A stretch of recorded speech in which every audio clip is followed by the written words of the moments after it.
My name is Guru, and I shall not reveal my true name for quite obvious reasons in this video, which is more like a podcast. And tonight, let's talk about my gang stalking experience. I am a TI ever since I was 7 years old. Yes, 7 years old. Maybe you may think that gang stalkers use children in their covert spiritual abuse operations, as it is community targeting, but no, they also target, in rare cases, children that have extreme light worker potential. And I was one of them. I was I grew up in the Quebec community, and I was progressively lonely ever since this experience started. I was only in grade school, and then everyone started bullying me. Like, it was so severe that I got sent into a pediatric unit when I was 9 years old because I apparently had depression, but I don't even remember it.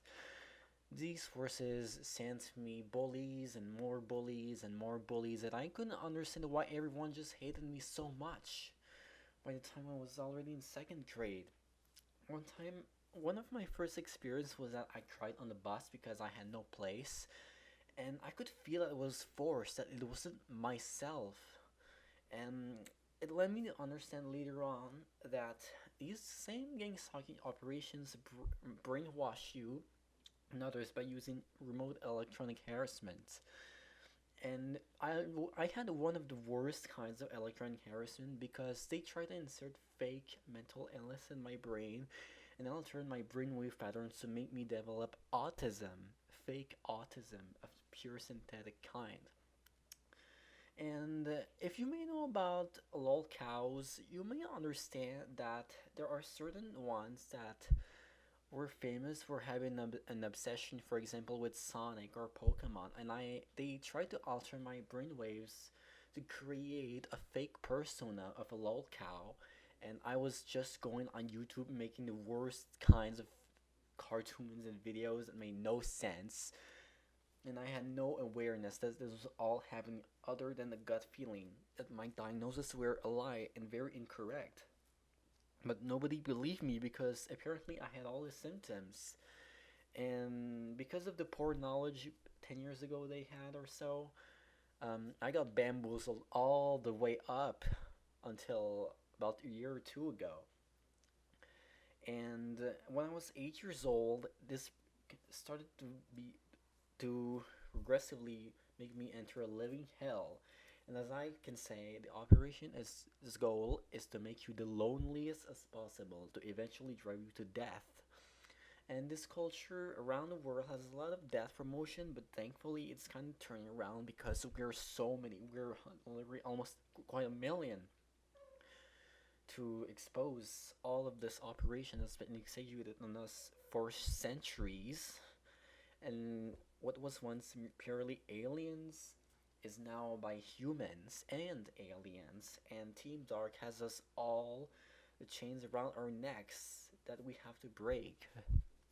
And when I was 9 years old, that's when the worst gang stalking started. I was hospitalized, and just as you place a healthy soul in an asylum, I went mad like everyone else. Some of the kids were on the spectrum, others weren't. They were just mentally ill, or should I say. And I started behaving the worst ways possible. I started to copy them. Something didn't feel right in my brain. One day, I just woke up in the hospital and I was lost. I wasn't myself. I was a completely different person. And I just started to develop fake autism symptoms, even worser. And my social skills were dissolving, literally. I could feel it. I could see it. But I couldn't control it because my brain was so altered by remote monitoring, and even other people were controlled by it because there was many synchronicities and strange events that will reflect back the ideas that the gang stalkers had for me, and even things that I thought about in my life. For example, when I was like in fifth or sixth grade, I would have these random phobias, and suddenly of days after I thought of that, people started talking behind my back about those things related to the same thoughts. And my fears were so random and childish, and they were so, and also often based on cartoons that traumatized me as a child, that I felt like I was not supposed to live here. I felt like my thoughts were too foreign for people who were stuck in a matrix. I was not even aware of how deep it was, and that I was so not alone, so much that it was actually a very common experience for many people around the world that I had no awareness about yet, other than one friend that lives a similar difficulty when I was in third grade. And he badly influenced me to the point I was misdiagnosed with ADHD from the operation itself. And everything was so planned. It was all planned right from the day I was born, and even maybe before that, from the day I was conceived. And they waited pretty much 6 years before starting the whole operation, because something made it that it was the right time for it.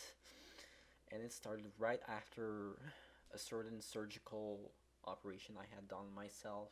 It's done on many young children and babies, sometimes for religious or hygiene reasons. I think you know what that is, but uh, well, and by the time I was in fourth grade, I was placed in special ed. Where it was just it felt just so wrong because everyone was pretty childish and they all had autism. I was sent in autism classrooms, and not for any reason, because the matrix operation had led me to it. Everything felt so fake, but it felt so real also at the same time, because we are quantic beings. It's contradictory, but that's how we work. Zero and one at the same time, not or. And as I approached the age of 10, I started to behave very strangely. I wasn't even myself anymore, just like in the hospital. I was even more oppositional, defiant. I was bullying back somebody that had worse disabilities. And I did that so much that it got me banned from certain events at school. And I almost got suspended. But eventually I met later on and I apologized, but the gang stalking never stopped. It never ever stopped. And they continued to trick my brain, and my whole family got tricked that I had autism and ADHD, but I never did. I was never born with those disabilities. Well, at least that's what I think. And still to this day, they've refused to listen to me about that. It's become the elephant in the room in our family. And and when I was 10, I started to develop psychosis. I had these strange illusions that only someone like this creative Sancho would dream about. And I'll, I literally became some Kiwi farm specimen. It was horrible to live. And many gang stalkers lurk on random websites, and you don't even know it. I mean, you don't even know it, but those websites are also the same websites that are known for trolling. They may go on Tumblr, they may go on 4chan, they may go on ED, they may go on any sort of popular website, Twitter, YouTube, and even other forums, and they don't. I don't think it's even intentional, because we're all just in a big mass. All of our brains are being tricked by remote monitoring from a certain source in multiverse, and I don't even know if it has been identified yet, because I've seen bleeding incarnated humans, I mean Arcturians, report on a certain alien that told that there was a dark source in the multiverse that was origin of all the program, and it's so complicated to understand, so subtle, so covert. It will do anything to block our way to the light. And I was really heavily in, infiltrated by this program, because I'm a star seed and a light worker. I am also Lemurian, and thus they already knew who I was from the day I incarnated, because I chose this before I was reincarnating. But I don't remember my time in heaven or so, or my past lives really consciously. So all I have is the Akashic energy, which is only energy of your experiences. It's not based on your time.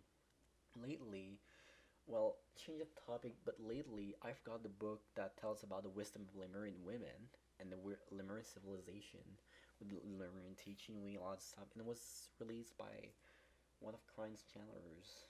Um, it was written by Monica Morani and Dr. Amber Wolf, and I rented the library and I read it entirely, but it's in French since that's the language I speak, and it was only available in French edition where I live along in Quebec. Actually, I really want to move out of this place, but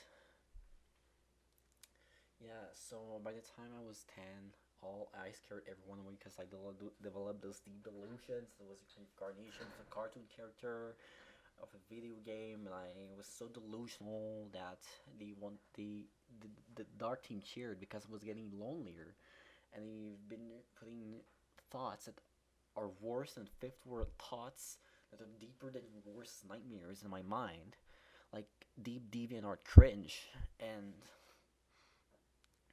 that you would only see on lol cow stuff. Like really, it was really this bad. And by the time I was 13, I got into a certain community that's called Go Animate. And this community, I was sent here by Team Dar because it was the best place according to them for me to develop even more this fake autism. And everyone was autistic in that community, so here you go. Well, almost everyone. Then I started to make those usual grounded videos. I used to make those shitty animation. Sorry for the word. Those really terrible animation videos, and I started to reverse the roles somehow as I was in middle school. I was still in bed and lonely. I felt very misunderstood. I had a few rages or crises. And with my family, I started to develop depression, even more depressions in a cyclic manner. Now I became hypersensitive to rejection again. And the same patterns follow. I was also hypersensitive to rejection when I was hospitalized. And to me, those are all the same effects over and over again. And now that I just realized it, it's that bad. I mean, I might sound repetitive, but I'm very shocked tonight, and I honestly feel so relieved that there were a million or so people that lived very similar experiences. Although most of them just had like cars and blue, red cars and all the traditional gang stalking order, but some of them had the same medical lie story, and many of them were placed on many drugs. I call them as drugs because it was all drugs. A drug is anything you insert in the body to change its effect. That's the For me, that's the technical term for drug. Even if you eat an apple, that's a drug because enzymes are drugs. And I know the controversy behind drugs meaning, but I don't like the law that's being placed on us. And to me, anything that changes your body's chemicals is a drug. Positive or detrimental, it's still a drug.